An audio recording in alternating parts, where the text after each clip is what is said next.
कहते हैं कि इस दुनिया में कुछ परछाइयां ऐसी होती हैं जिन्हें देख पाना हर इंसान के बस की बात नहीं।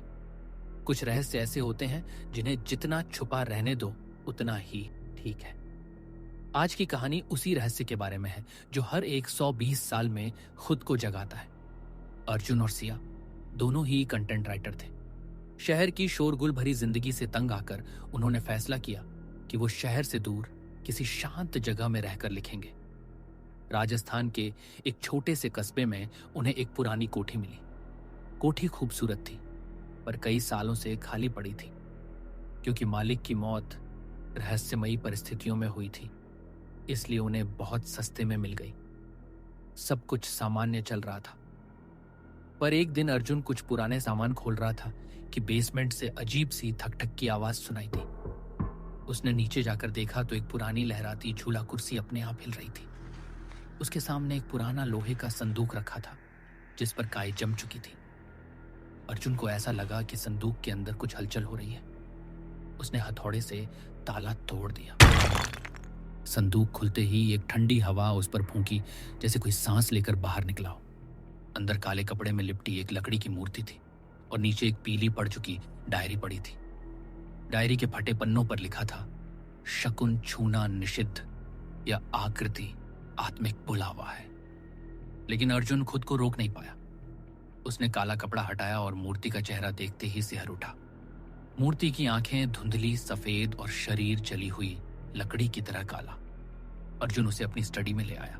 उसी रात से सब कुछ बदलने लगा। रात भर उसे ऐसे लगता जैसे कोई बहुत दर्द में चीख रहा है। कभी कोई नाम से पुकारता, लेकिन उठकर देखने पर कमरा खाली मिलता। एक रात जब अर्जुन लिख रहा था तो अचानक स्टडी की सारी लाइटें बार बार झपकने लगी। कुछ ही सेकंड्स में सारे बल्ब फट गए। तभी बाहर से एक दहाड़ जैसी चीख सुनाई दी। बाहर एक काला नेवला मरा पड़ा था, बिल्कुल अजीब तरीके से। अब अर्जुन को लगने लगा कि इस घर में कोई तीसरी मौजूदगी है। बेसमेंट का झूला अपने आप हिलता रहता। रात में उसे मर चुके लोगों की झलकें दिखने लगी। फटे चेहरे, टूटे शरीर और पलक झपकते ही गायब।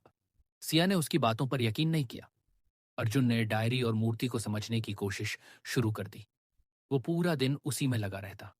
आसपास के लोगों से पूछताछ करने पर किसी ने उसे एक ओंझा के पास भेजा। ओझा ने सुनकर अर्जुन की सांसें रोक दी। उसने बताया, हर एक 120 साल में वैशाख के महीने में 3 रातें ऐसी आती हैं जब अंध शकुन नाम की शक्ति जाग उठती है। ये रातें होती हैं वैशाख काली रात, वैशाख रक्तचंद्र, वैशाख तामसी अमावस। जब ये तीन एक ही चक्र में आते हैं तो शकुन दोष नाम का कहर शुरू होता है।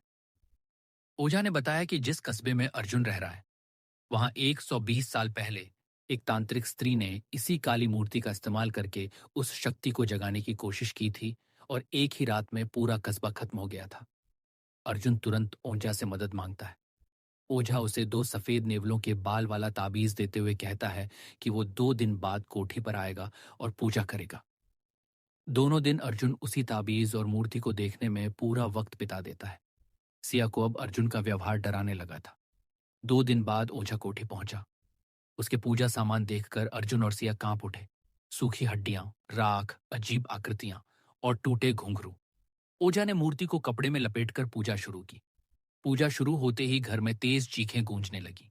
दरवाजों की दरारों से एक 11 फीट लंबी धुंधली परछाई निकलकर उनकी ओर बढ़ने लगी। जैसे जैसे परछाई पास आती, घर की लाइटें फूटती जाती। अचानक दरवाजा जोर से धड़ाम से खुला और वो परछाई घर के अंदर आकर हवा में गायब हो गई। कमरा कांपने लगा। चीजें इधर उधर उड़ने लगीं। ओझा के दिए 2 ताबीज अचानक फट गए। सिया को लगा कि यह सब मूर्ति की वजह से हो रहा है। डर और घबराहट में उसने मूर्ति को उठाया, लेकिन कपड़ा हटाए बिना नहीं। मूर्ति को उसने फेंक कर जलाने की कोशिश की। यह देखकर ओझा पसीने पसीने हो गया। उसने कहा, अंधशकुन को बिना तामसी कपड़े के छूना मौत को बुलाने जैसा है। अब यह शक्ति तुम दोनों का पीछा नहीं छोड़ेगी। ओझा पूजा बीच में छोड़कर भाग गया। उस रात अर्जुन और सिया की भयंकर लड़ाई हुई। अर्जुन सो नहीं पाया क्योंकि उसे बार बार वही 11 फीट की परछाई दिखती रही। अगली सुबह सिया चीखती हुई दौड़ी आई। उसके मायके में रात को आग लगी और सारा परिवार जलकर मर गया था। कुछ देर बाद खबर आई कि वो ओझा भी जंगल में मृत मिला है। अर्जुन टूट चुका था।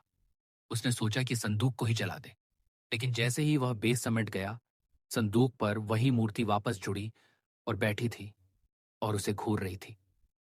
गांव वालों ने आधी रात तक चीखों की आवाज सुनी। जब वो अंदर पहुंचे तो पूरा घर खुला था और दीवारों पर बड़े बड़े अक्षरों में लाल खून से लिखा था, अंध शकुन। बेसमेंट में दोनों पति पत्नी मृत पड़े थे। पुलिस को अर्जुन की डायरी मिली, जिसमें उसने पिछले दिनों की सारी घटनाएं लिखी थी। लेकिन घर में न कोई मूर्ति मिली, न संदूक, बस दीवारों पर दो शब्द, अंध शकुन।